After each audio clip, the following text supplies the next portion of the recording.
in Japan!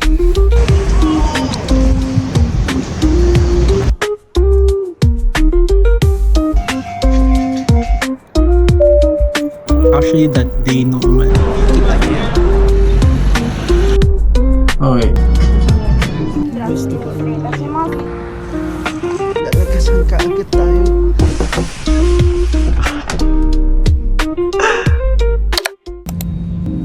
Now staff will be closing the door.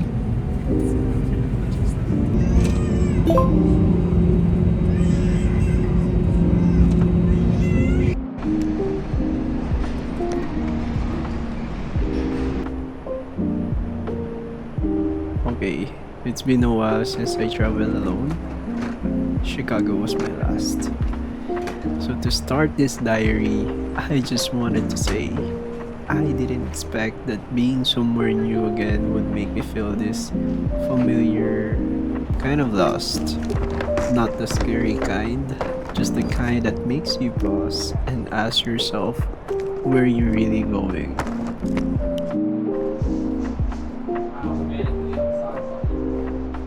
Okay guys, so wala. I'm still trying to figure out saan ako pupunta. I need to go to my hotel and kailangan ko malaman kung saan papunta ang train. And the good thing, hindi lang ako ang nawawala. Ang dami nawawala. Paikot-ikot sila. Tatawa ako. Okay, I'm gonna update you guys later. Unahin ko lang muna sarili before you vlog. Where did I go? Pick up the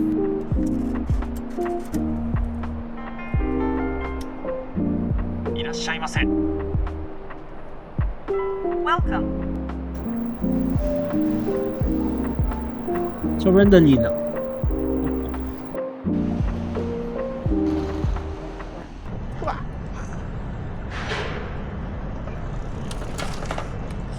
So, naglalakad ako sa hotel.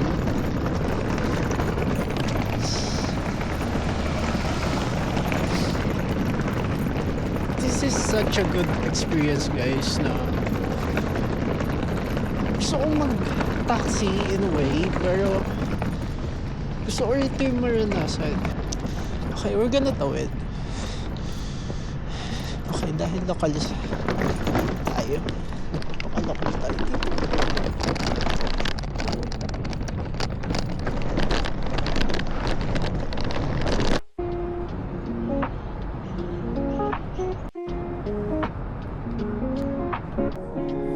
And somewhere along the way, I forgot that time doesn't wait for you to be ready. It just keeps going, quietly, consistently, until one day you look back and realize how much of it has already passed. I think that's what scared me the most. Not getting older, but realizing how easy it is to miss the present. That used to be me.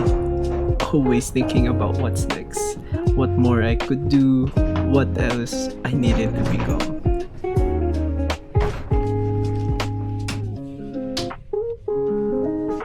Okay, ang binook ko is solo room. Ito lang yun, ganito kaliit. Okay, here's the bathroom guys. Before pa magulat tong hotel na to, sobrang perfect niya for solo traveler.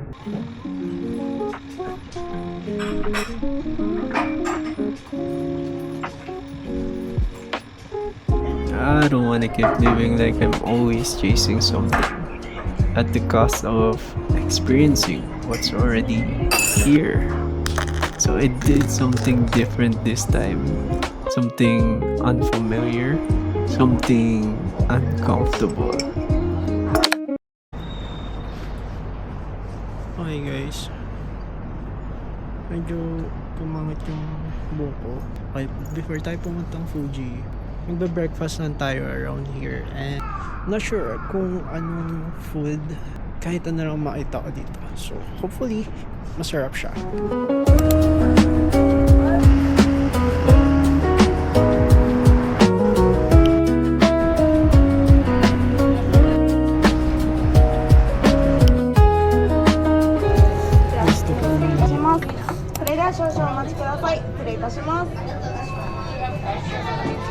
Hindi ko talaga alam nangyayari. So, hindi ko sa ano ko ng buhay ko ngayon kung go with the flow lang ako. But yeah, I get to eat na ng Ichiran, and thank you God for letting me experience this one. Thank you Lord.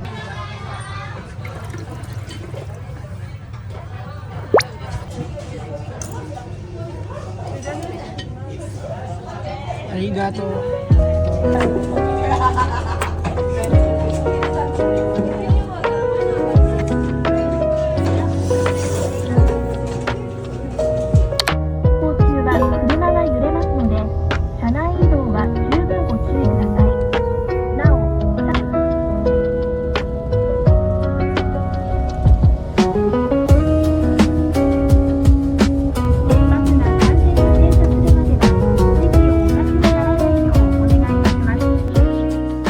Actually here na. Nalobat kasi yung 360 ko, but as you guys can see, nasa likod ko lang siya. And we're actually here sa Kawaguchiko Station.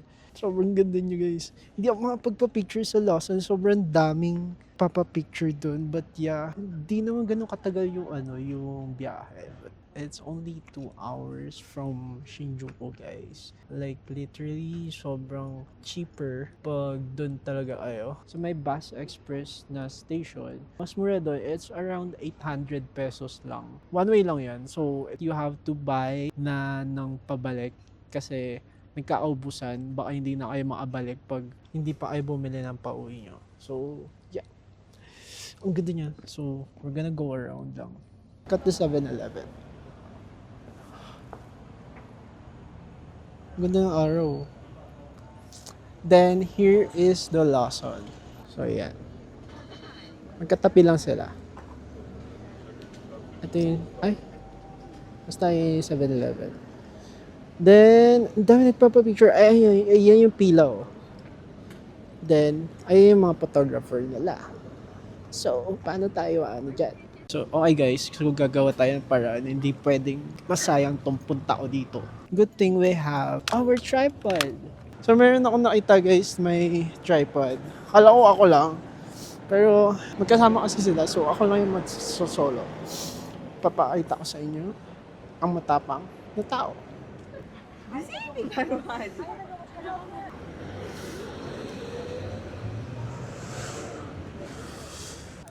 Hirap na ako sa buhay ko dito, guys.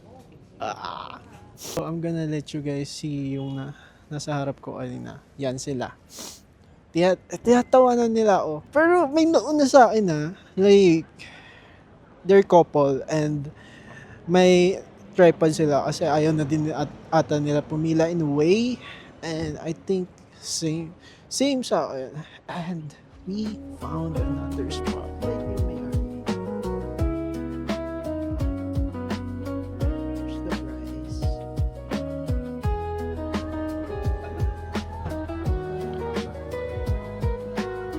Tinatanong ko kasi kung ano yung bestseller nila or like ano yung marirecommend niya. So gumamit ako ng Papago. What chocolate? Okay. Nice. Arigato. First hot choco. Okay. Merong lokal na pumulot ng kalat. Kasi sana mas maraming pang ganun. Like, hindi niya alat Nakita lang niya. And nasa lapag.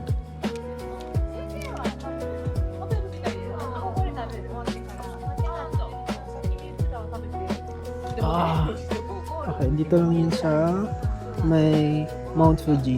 Yung sa may street and malapit sa Lawson. And sobrang ganda kasi yung view. Look at the view yung sa likod ko. We are in Japan! Turning a year older feels heavier than I expected. Not in a bad way, just in a way that makes you more aware of time. Of how fast things move and how some parts of you are still trying to catch up. Because the truth is, we're not getting any younger. And I don't want to keep saving moments for someday. I don't want my life to be just a series of plans and deadlines with no room for presence in between. I want to remember what it feels like to actually be here. Because maybe this version of me, the one who's unsure, wondering, quietly questioning, is still worth showing up for. So beautiful yung nasa likod ko. This is one of the best birthday I've ever had. Last year, I was working, but it's still good because I was with my best people in States. But here, I got to chill around. I got the best view sa likod ko. I'm gonna chill around lang and I'm gonna appreciate this moment since it's my birthday. I told you guys, it's gonna be just chill. Maybe growth doesn't always look like clarity. Maybe sometimes it just looks like staying. Maybe that's what this moment is teaching me. That I don't have to rush into becoming someone new. So maybe this trip isn't just about turning another year older. Maybe it's about coming back to myself. Not the version that constantly trying to improve or prove something, but the version that simply exists.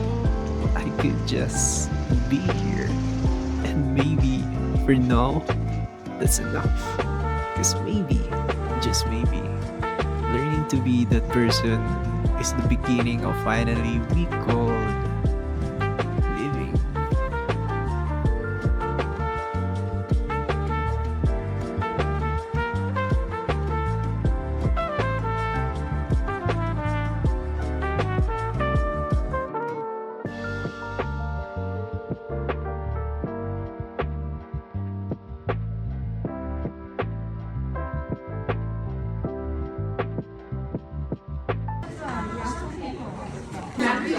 Arigato gozaimasu. 羽田空港2番線で待ちください。これ新宿なんでごめんなさい。しばらくお待ちください。こちらのバス新宿行きです。間違いないように。はい、それで。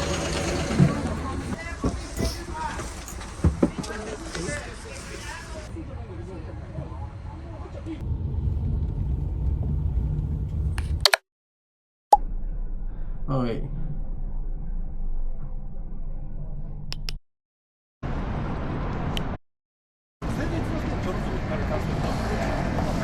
Gabi na pala kasi. So, hanap na lang tayo ng makakain.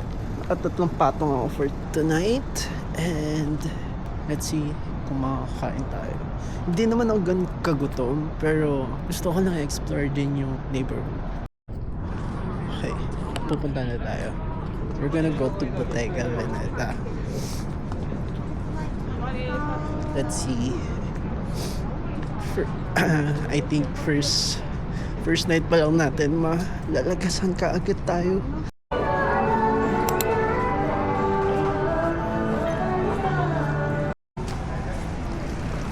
Kumari ako na lang.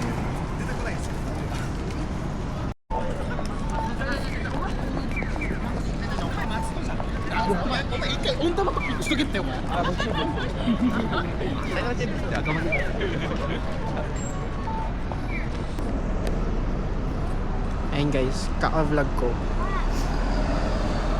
Hindi pala dapat tayo tatawid. There's global ring. So ito yung menu. 200 grams lang. Pero yung fish lang yun, then rice. Ang hirap.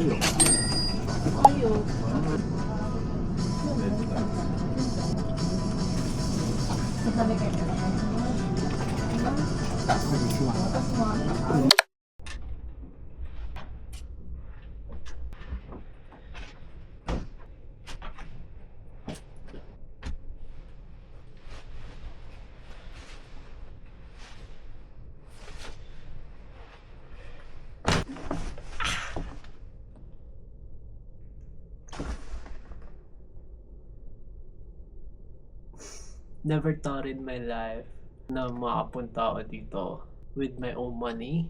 And guys, we just got a new Bottega Veneta piece. I just bought this after ko kumain. But yeah, hindi na ako nakapag kasi sobrang lamig. Ang OA sa lamig guys. Kasi wala akong heat tech. And yeah, mayabang ako. Alam niyo yun. So, he just got my dream bag from... Actually, it's my dream piece ever since na lumabas siya or nag-trending siya. Hindi pa rin ako makapaniwala na nabili ko to. Are you guys ready? It is none other than Andiamo. And it's in silver hardware, guys. Gusto ko siya. Gusto ko pa yung brand niya. Yung brand na to. And sobrang versatile niya. Like, when it comes to styling it or dalhin, kung paano dalhin. And I think magagamit natin to ng matagal-tagal. So, it's really an investment. Why silver? Because I think silver suits me a lot. So, yeah. Mag-skincare na ako, guys, kasi pagod na ako and super dry na ng mukha ko. See you guys in the morning.